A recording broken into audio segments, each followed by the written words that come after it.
Hey y'all, hey! So in this video, we are going to be talking about how does emotional healing happen, okay? You might be wondering, why does Top Question keep talking about emotional healing? What is emotional healing, okay? So we finna get into it in this video.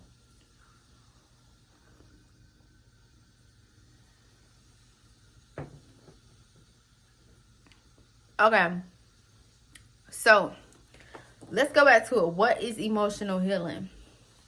Emotional healing is the process of acknowledging, understanding, and resolving past emotional pain or trauma to create space for personal growth and inner peace.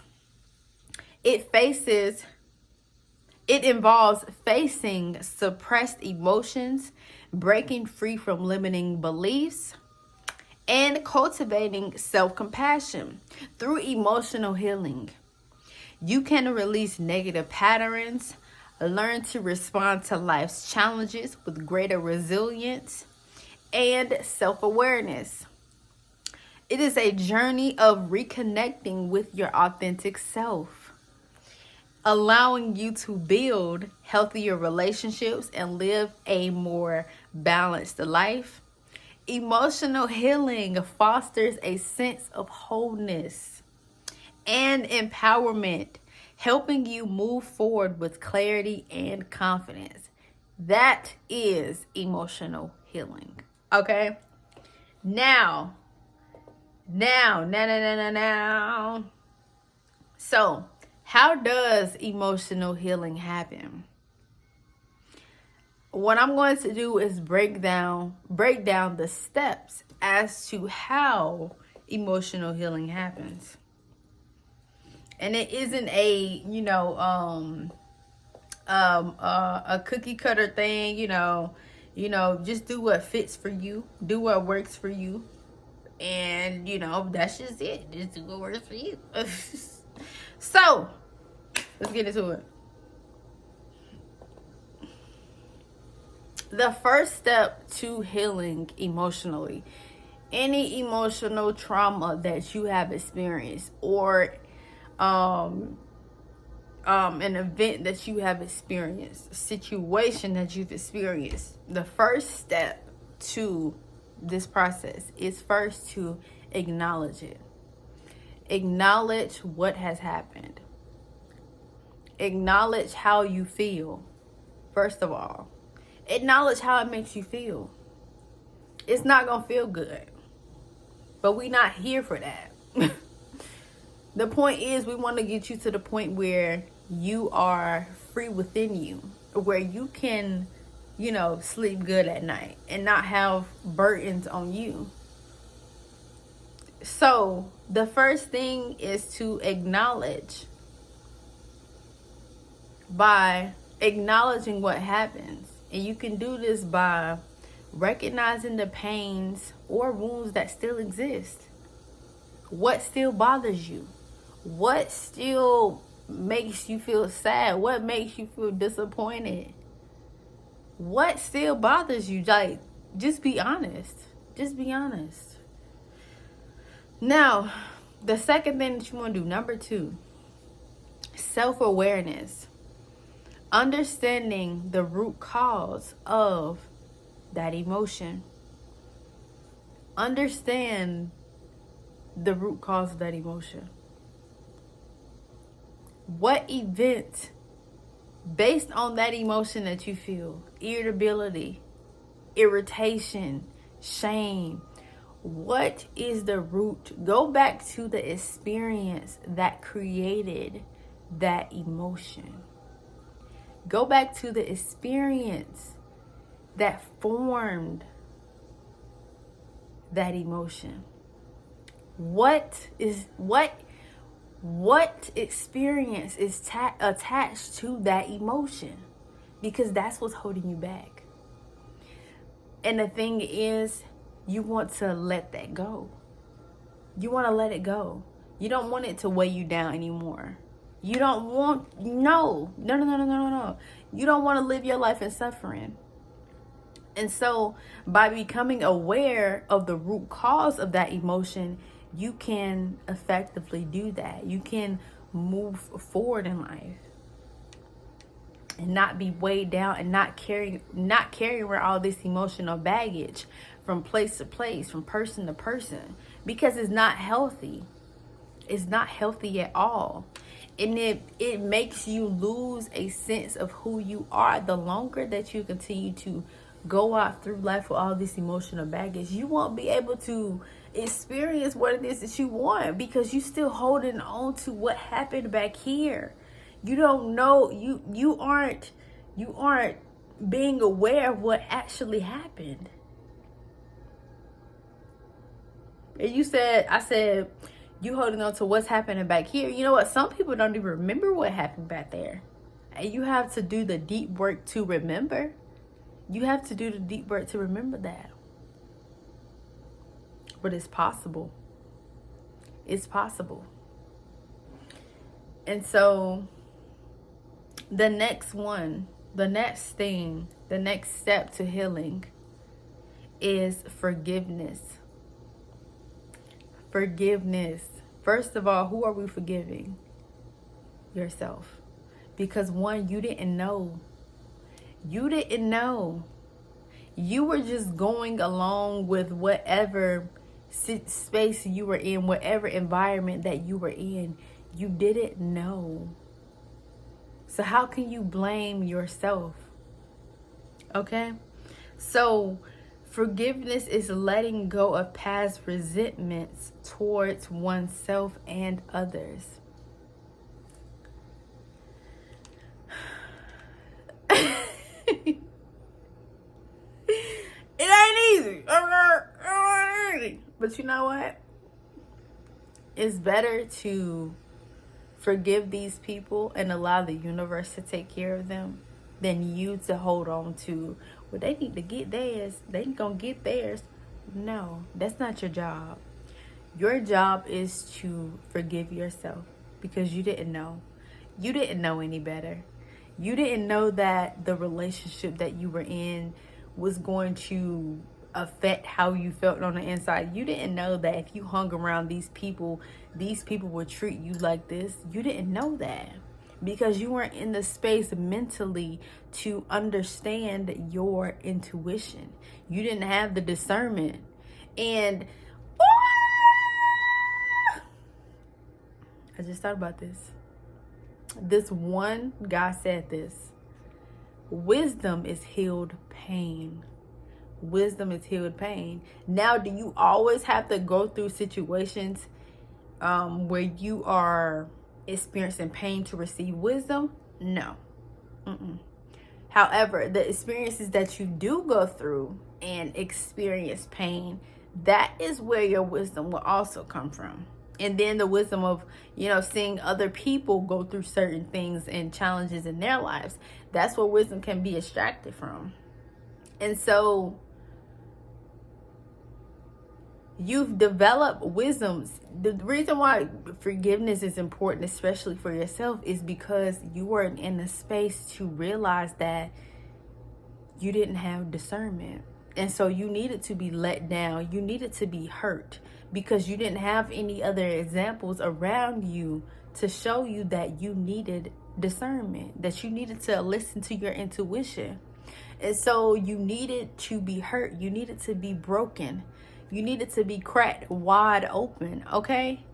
In order for you to gain that token of wisdom of, I need to have more discernment when it comes to dealing with people. And that will only happen, it's not definite. That will happen when you experience enough experiences to where you're like, okay, you know what? Because sometimes you could go through something that one time and you got your lesson. But any other time when you are hard-headed, like I used to be, you have to keep going through that same thing until you realize, hey, you know what? I need to practice more discernment when it comes to dealing with other people. And this will save a lot of emotional pain. This will save a lot of heartache in the long run. So because you didn't have that tool, the gift of discernment, it don't mean that you can't develop it today, as long as you are aware of it. Now, and for what you didn't know, forgive yourself. So it's beautiful. It's beautiful that you've experienced pain. It's beautiful that you've got your heart broken. It's beautiful that you are here right now. Why? Because you get to blossom into a beautiful person. You get to become new. You get to rebrand yourself. You get to, just be a new you. Like, it's okay. It's okay. It's okay. That's what we are here to do. We are here to learn and to grow and evolve. It's okay. It's okay. Don't beat yourself up over about it. Don't do that. Don't do that to you. Okay, the next one.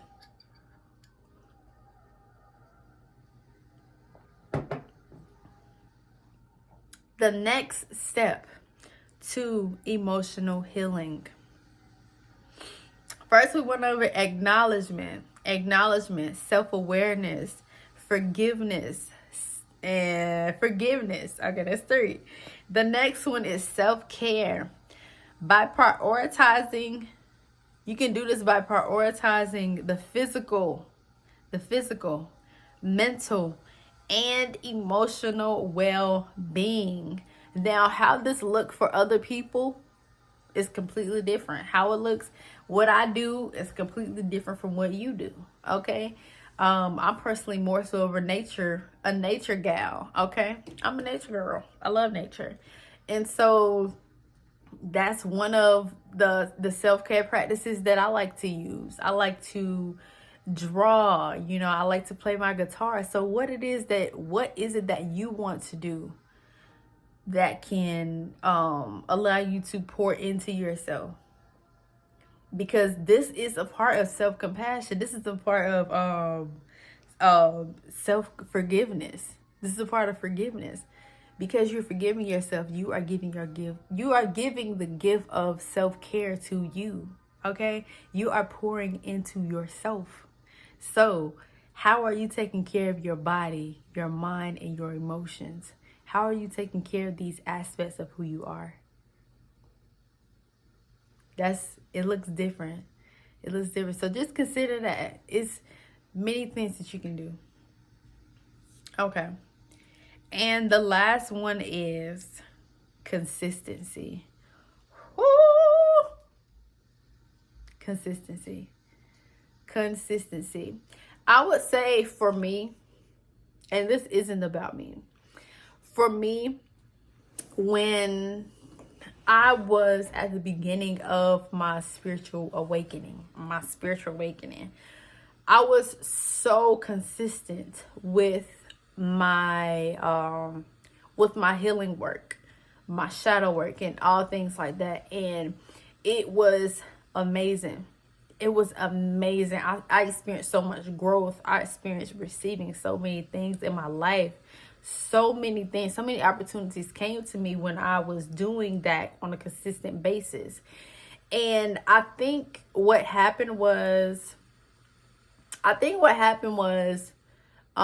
that time I was going through a difficult ending from a relationship and a breakup. Okay, got to grab a breakup, and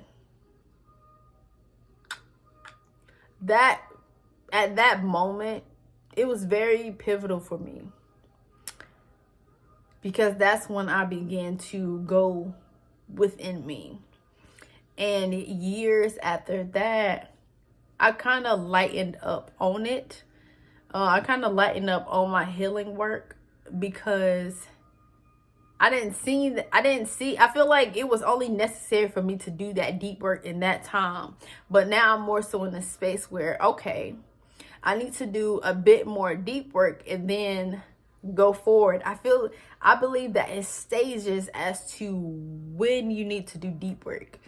Not necessarily saying that you need to do it on a continuous basis or like all the time. I think at certain moments in your life, that's when deep work is called. Each level of your life, we are called to do some sort of deep work. Okay, what is happening? What is happening here? Especially if it comes to something that has happened that is traumatically, you know, a circumstance that was unfavorable. And so that's when I think things like that are necessary, but I think it needs to become more of a habit. So, you know what? I'm thinking maybe I'm saying this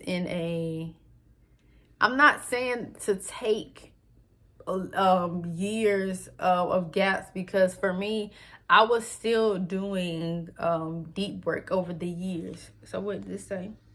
I was still consistent with my emotional processing over the years. However, just being in a space where I was just like down and bad in it, that only happened back then. However, I still took it with me and I kept going. If anything came up for me, that's when I addressed it. That's when I was able to address it. But I didn't just sit in it. Only time I sat in it was when it happened. Back then when it happened. But even then, I think, I could have done better with not sitting in it that long. So yeah. Now it's more frequent. It's more frequent as to how I, check in with myself. If I feel that, I'm experiencing like a pain in my body, like the other day I was experiencing pain up in here. I was like, I don't like this. What's happening? What's happening? What's going on right here? Just tuning into my body.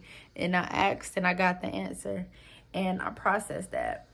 And so I think that's essential. Many times when we think of consistent healing, emotional healing, is something that you have to do every day for, 5 hours, 10 hours. And it's like, no. You ain't gotta do all that. You'll overwhelm yourself. And it's important to do it a little bit at a time, because you're allowing it to marinate, Not a lot of things won't come up all at once. Over time, it begins to reveal itself. It begins to show what's actually happening deeper in the surface. What else is there to come up from the surface? So, consistency could look like practicing mindfulness, journaling, or therapy. And you also can do other healing modalities, working with the elements, just depending on what sign you are and what elements that you are more so connected to.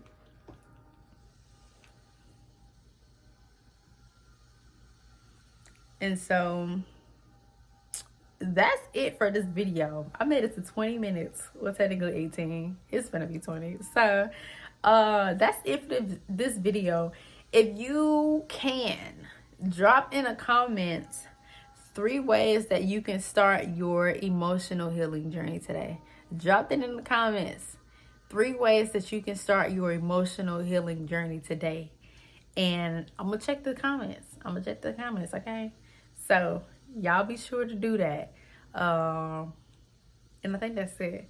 If you would love to book a 101 consultation with me, 101 coaching call with me, feel free to do that. The link is in the bio.